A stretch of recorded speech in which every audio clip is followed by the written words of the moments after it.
Anyone who yearns for fame has severe narcissism. You cannot argue with that. The mere fact you strive to be known indicates that you believe yours is a voice that deserves, if not needs, to be heard louder than others. Which isn't necessarily a bad thing. I very much doubt there's even one of us who lacks this sometime crippling narcissistic streak.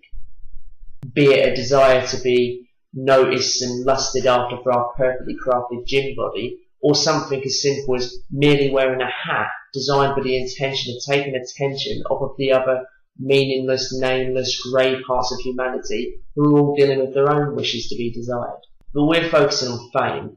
Fame, often seen as a warm, love-soaked hug that shields us from the stresses of pain, worry, and most of all, a fear of being reduced to simply becoming faces in a photo album in decades to come. Much has been written about fame, most of it negative.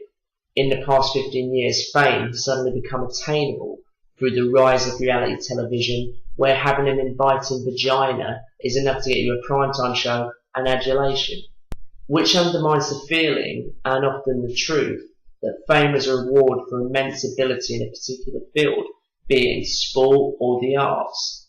The fact that all of those who are seen to be the most famous in a field, such as Justin Bieber, Kim Kardashian, the fact that these all celebrate mediocrity and a worrying sense of shallowness, again undermines all those who have deserved fame.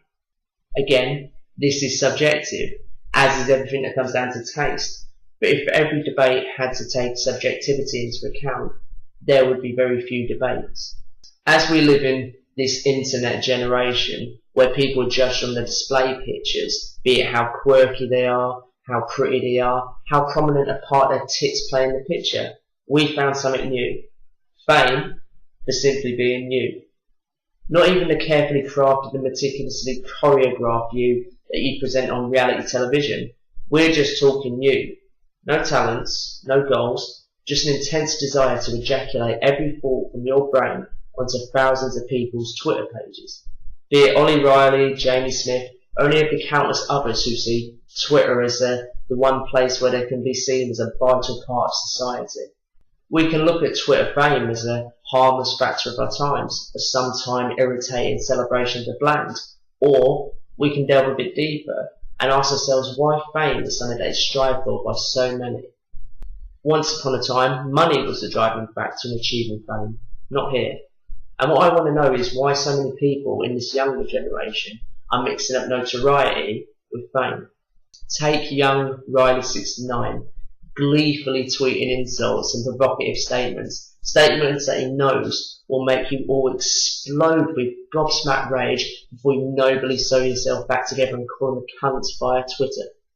He often cites his notoriety as fame, several times even referring to himself as a celebrity. I mean, can this be chalked down to a generation that's been raised on the X Factor and Big Brother, where the ability to be vital is seen as a priceless commodity, or the fact that fame is promoted as a golden key into a world of adulation, acceptance and attention? But this doesn't quite explain it, especially in RILEY69's case, where the online insults and threats can quickly turn into broken bones and trips to the A&E. Can we use RILEY69's youth as an excuse, where a normal functioning human being would stop, delete his online presence after the constant stream of hate pouring onto him every time he hits tweet and being arrested? RILEY69 has decided to continue, not in a humble, I just want to get over this and get on with the rest of my life kind of way. No, he genuinely courts the attention, no matter how negative it is. And this could again be down to our culture of pantomime villains. Look at the hate Frankie Kokoza got last year on the X Factor, when all he was guilty of was putting his penis down more holes than the mine detector. We have constant pantomime villains that online we claim to hate, that some even wish death upon.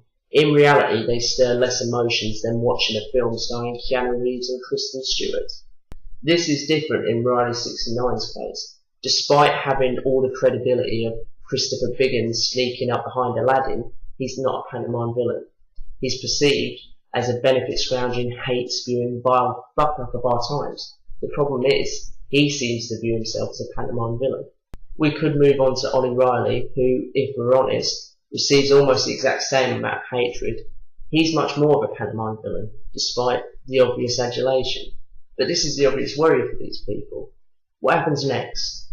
When our Twitter accounts are up there with Bebo and MySpace in the attic of awkward things we'd very much like to forget.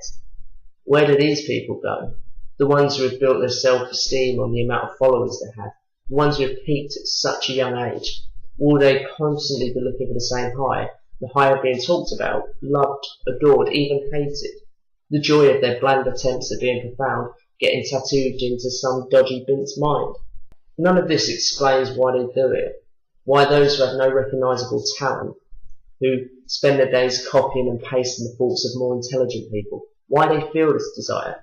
They're not getting cash out of it, or fawning fans banging at their door ordering an orgasm. They have no discernible talent but an intense desire to be known. Fame, at the best of times, is a dangerous thing to have. But in this case, it almost feels like a lack of fame could also be a very dangerous thing to have. Cheers for watching.